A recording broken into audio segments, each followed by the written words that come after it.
Welcome back, everyone. As you all know by now, Salman Rushdie was recently stabbed in a brutal attack that all civilized human beings would regard as barbaric.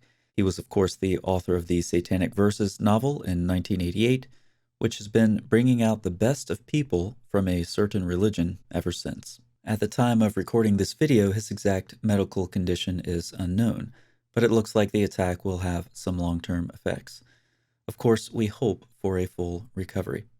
In case any viewers are not aware, the so-called Satanic Verses incident was when the Prophet of Islam, ostensibly known for reciting verses given to him from Allah, was tricked into reciting verses by Satan. Oops. It's similar to when Muhammad was bewitched by a Jew and a hairbrush. Remember, he thought he was doing something that he wasn't? Well, in the Satanic Verses incident, Muhammad thought he was reciting verses from God, but then he found out later he wasn't doing what he thought he was at all. So how did the early Muslims regard the Satanic Verses story? That's a good place to start. Shahab Ahmed's study concluded that the Satanic Verses incident constituted a standard element in the historical memory of the Muslim community in the first 150 years of Islam, and was recorded by almost all prominent scholars working in the fields of tafsir and Sirah Maghazi. Additionally, the universal rejection of the Satanic Verses incident by Islamic Orthodoxy today represents the rejection of something that was held to be true by early Muslims. This brings us to our first of 5 observations about the Satanic Verses. Number 1 is the paradox of Muslim apologetics. Unfortunately, the easiest way to make Muslims angry is by reading their own sources to them. This never ceases to amaze me. You can't get better criticism of Muhammad than in what Muslim sources explicitly say. But reading these things out loud frequently results in outrage about criticizing or blaspheming Muhammad. And when it comes to the Satanic Verses, no critic of Islam made them up. The accounts that pass this story on, and there are dozens of them, are in Muslim sources. We just read them. Do you understand that, Muslims? Let's see. If you get mad at someone for reading the sources of your own religion, the problem is with A, the person reading the sources, or B, the religion itself. B is the correct answer. I hope I didn't lose anyone with that exceptionally difficult pop quiz. Second, Muhammad committed shirk. Wait a second. Slow down before you get angry. What did we just establish? That if you get mad at someone who's reading the sources of your religion to you, the problem is not that person. The problem is your religion. Okay? So let's continue.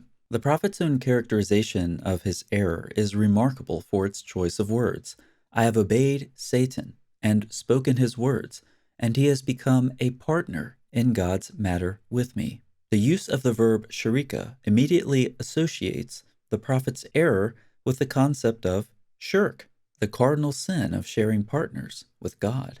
Shirk, which Muhammad's sin is associated with, according to the words spoken by Muhammad recorded in Muslim sources, is a sin so major that according to the Quran, it will not be forgiven. Surely God does not forgive anything being associated with him. Let's hear the words of the Prophet of Islam one more time. I have obeyed Satan and spoken his words, and he has become a partner in God's matter with me. So Muhammad committed shirk, according to his words, given to us in Muslim sources.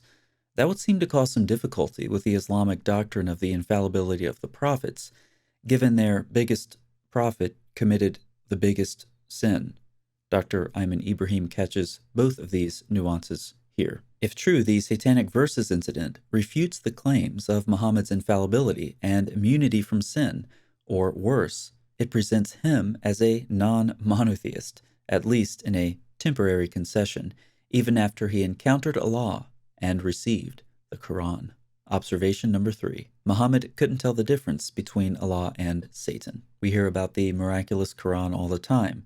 It's a recitation of Allah's miraculously preserved miraculous words. Its miraculousness is self-attesting. That's how miraculous it is. Miracle on top of miracle. Miraculous miracle on top of miraculous miracle. Quran miracle, miraculous, miracle Quran, Quran miraculous, miracle. One question about all this. If the Quran is so miraculous, why couldn't Muhammad tell the difference between the words of Allah and the words of Satan? Our fourth observation is closely related. Muhammad's audience couldn't tell the difference between Allah and Satan. According to some traditions, Gabriel had to tell Muhammad that he messed up. Wait a second. I wonder if Muhammad could tell the difference between Gabriel and Satan, since he couldn't tell the difference between Allah and Satan. Anyway, shouldn't the people hearing Muhammad have known something was different? Another proof of the miraculous Quran that Muslims give us is the astounded reaction of Muhammad's audience. But that audience rejoiced at the satanic verses. So why should their opinion of this miraculous recitation matter to us? Number 5, redaction in the Quran. Surah 53 is primarily associated with the satanic verses incident, and it just so happens that this is one surah that has lots of problems that has captured the attention of many scholars. A recent example is from Tommaso Dizze. His thorough analysis can only be summarized here. After engaging with prior scholars on Surah 53, Dizze states, the polemical arguments in Surah 53 are in fact lucid from his perspective, again referring to some opinions that he has engaged with of prior scholarship.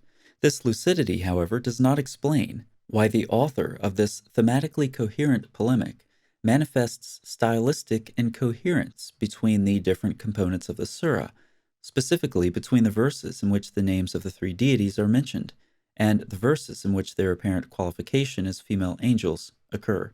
In sum, the coherence of the polemic is not sufficient to establish the original unity of the oracular and prosaic sections. Alternatively, the thematic coherence of the pericope can be explained on the assumption that a redactor intervened and crafted this passage to reflect his point of view, namely that the three pagan deities, these would be the ones who were involved in the satanic verses, were part of a cult of angel worship. To this end, the redactor added the prosaic section, which represents an exegetical gloss and comments on the three deities mentioned in the preceding verses. For Professor Dizze, later redaction is what explains the incongruencies, both in the Quran's style as well as what we know of the historical background of Surah 53, 19 through 32. So a close look at these satanic verses takes us back to Surah 53, which takes us into the topic of later redaction in the Quran.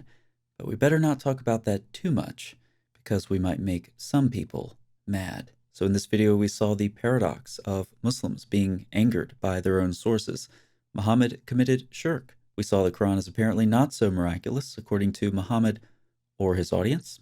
And finally, based on style and historical context, a good case can be made for later redaction in the Quran, and not just in Surah 53 by any means. And I refer interested viewers to Tommaso Dizze's article. There's a lot more I could have discussed, but if you have anything to add about the satanic verses, drop it in the comments section.